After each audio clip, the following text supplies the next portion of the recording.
So students, after learning to make passive voice for affirmative sentence, negative and interrogative sentence in all tense, we will learn to make passive voice for imperative sentence. हम imperative sentence में passive voice बनाना सीखेंगे। सबसे पहले ये समझ लीजिए कि imperative sentence क्या होता है। imperative sentence को हम लोग आज्ञा सूचक वाक्य बोलते हैं। इसमें निर्देश, आज्ञा मतलब ऑर्डर, निर्देश मतलब इंस्ट्रक्शन,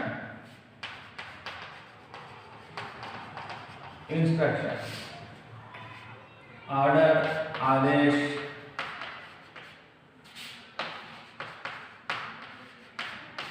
जिसमें है, ठीक है।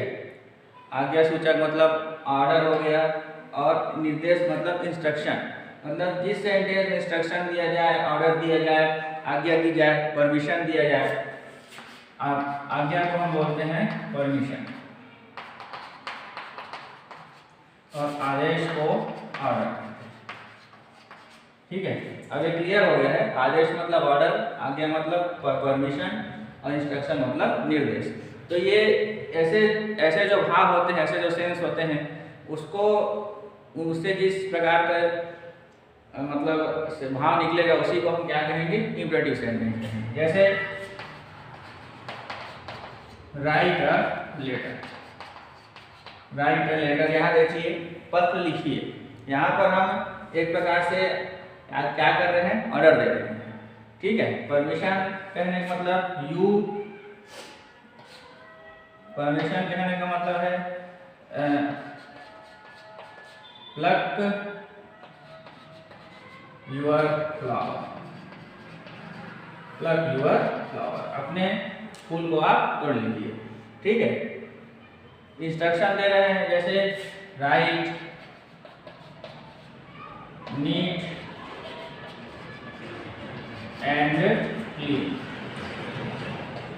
ऐसे जो सेंटेंस होते हैं ये इंपरेटिव सेंटेंस होते हैं, ठीक है। तो इसी प्रकार के सेंटेंस जिसमें केवल वर्ब होता है और ऑब्जेक्ट होता है, ठीक है। जो इंपरेटिव सेंटेंस होगा उसमें वर्ब और ऑब्जेक्ट, यही दो चीज रहेगा, उसमें सब्जेक्ट नहीं होता है, ठीक है। इंपरेटिव सेंटेंस में आपको सब्जेक्ट नहीं मिलेगा, केवल वर्ब मिलेगा और ऑब्जेक्ट मिलेगा। उसी ऐसे प्रकार के सेंटेंस को हम किस प्रकार का सेंटेंस कहते हैं, इंपरेटिव सेंटेंस, ठीक है। जब देखिए यहाँ पर ये वर्ब है और ये क्या है, ऑब्जेक्ट, सब्जेक्ट नहीं है इसमें, ठीक है। तो वर्ब का फर्स्ट फॉर्म प्लस ऑब्जेक्ट ही आपको मिलेगा। ऐसे सेंटेंस को हम इंपरेटिव सेंटेंस कहते हैं।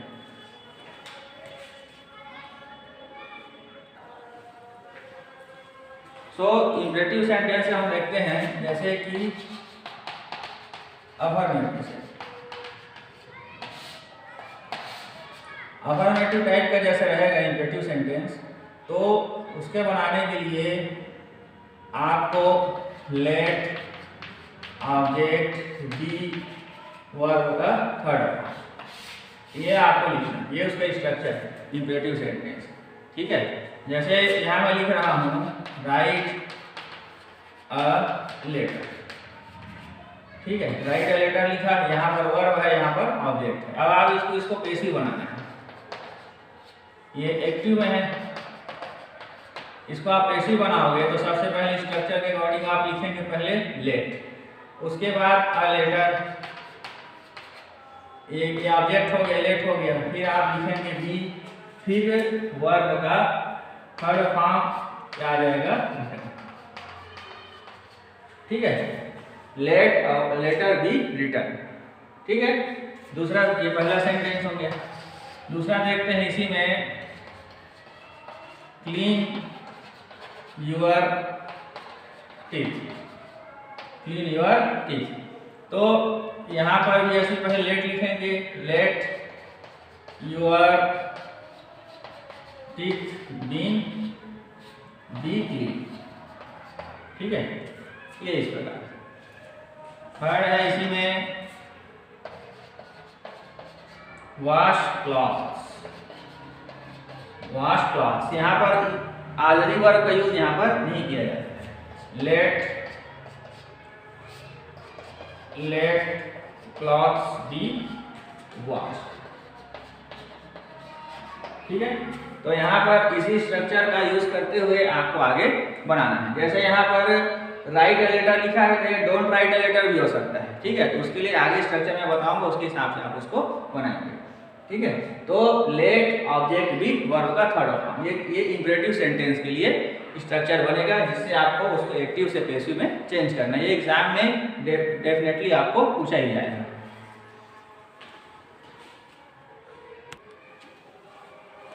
फिर जो अफर्मेटिव हम लोग पढ़े थे, let object be plus verb का थर्ड फॉर्म। इसके बाद हम लोग देखते हैं निगेटिव।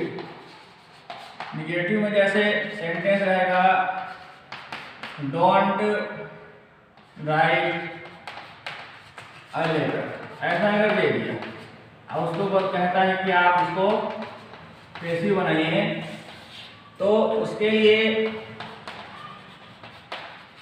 स्ट्रक्चर ये होगा लेट ऑब्जेक्ट, फिर हमको नॉट लगाना है, फिर बी, उसके बाद वर्ब का let object not be plus verb का थर्ड फॉर्म। इस स्ट्रक्चर से आप लेंगे तो हो जाएगा let a letter not be return. ठीक है, let a letter not be return. उसके बाद हम यहाँ लिखे हैं डोंट क्लीन होम,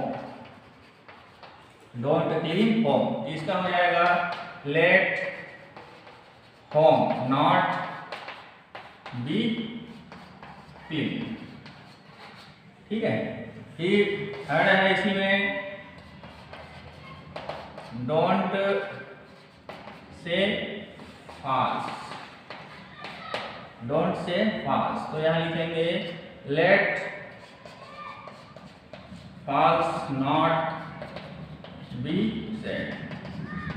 ठीक है, ये तीन प्रकार के जो सेंटेंस है यहाँ पर वो बनाए गए हैं। ठीक है, पहले हमने let object be plus verb के थर्ड फॉर्म से हमने अफर्मेटिव पढ़ा था, जिसमें निगेटिव सेंस नहीं रहेगा, और ये जो है ये निगेटिव सेंस वाला है। इसमें let object not be plus verb का थर्ड फॉर्म से बनाएंगे।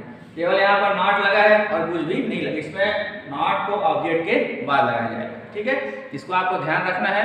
और जैसे इंपरेटिव सेंटेंस इस प्रकार से आता है, तो पहले आप देख लीजिए कि वो निगेटिव है या अफर्मेटिव टाइप का है, उसके बाद आप उसको फिर बना सकते हैं। ठीक है, तो इसी प्रकार से आपको आगे जो उसके सेंटेंस रहेंगे उसको आइडेंटिफाई करके आप उसको इंपरेटिव सेंटेंस से पैसिव और एक्टिव बना सकते हैं। ठीक है,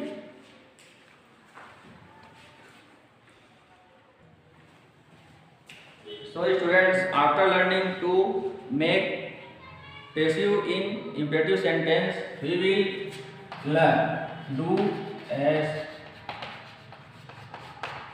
directed। ठीक है, do as directed हम लोग देखेंगे। तो सबसे पहले यहाँ मैं आपको बता रहा हूँ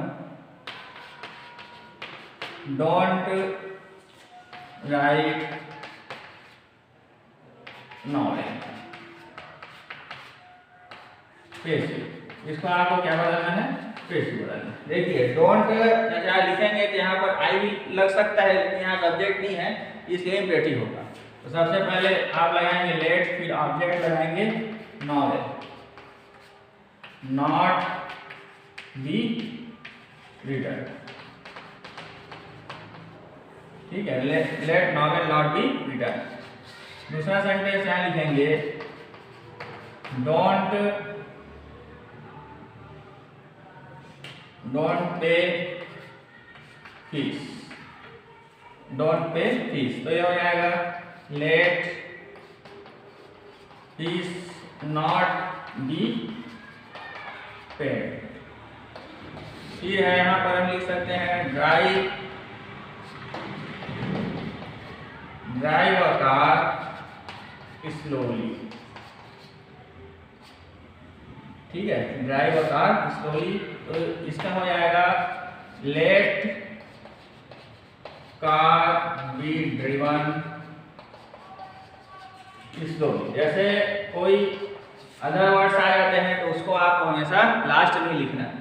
ठीक है, सबसे पहले स्ट्रक्चर रहेगा आपका लेट ऑब्जेक्ट, उसके बाद बी, फिर वर्ब का थर्ड फॉर्म। इसके बाद से जो बच रहा है उसको आप अदर वर्ड में वर्ब के बाद आप लिख सकते हैं, जो वर्ब का थर्ड फॉर्म लिखेंगे। ठीक है, तो इसी प्रकार से एग्जाम में आपको क्वेश्चन पूछेंगे तो आप उसको पहले आइडेंटिफाई कर लीजिए कि वो इंपरेटिव सेंटेंस है। इंपरेटिव सेंटेंस की आइडेंटिफिकेशन ये होती है कि उसमें सब्जेक्ट नहीं होता है और उसमें वर्ब का फर्स्ट फॉर्म प्लस ऑब्जेक्ट लिखा होगा, और अगर निगेटिव है तो उसमें डोंट लिखा रहेगा। ठीक है, उसके पहले सब्जेक्ट नहीं होगा। अगर सब्जेक्ट लिखा है तो वो फिर अफर्मेटिव सेंटेंस कहलाएगा, और उसको आप टेंस के रूल के अकॉर्डिंग आपको उसको बनाना है। इस बात का आपको ध्यान रखना है। ठीक है, इस प्रकार से आपका वाइस जो है वो कंप्लीट होता है।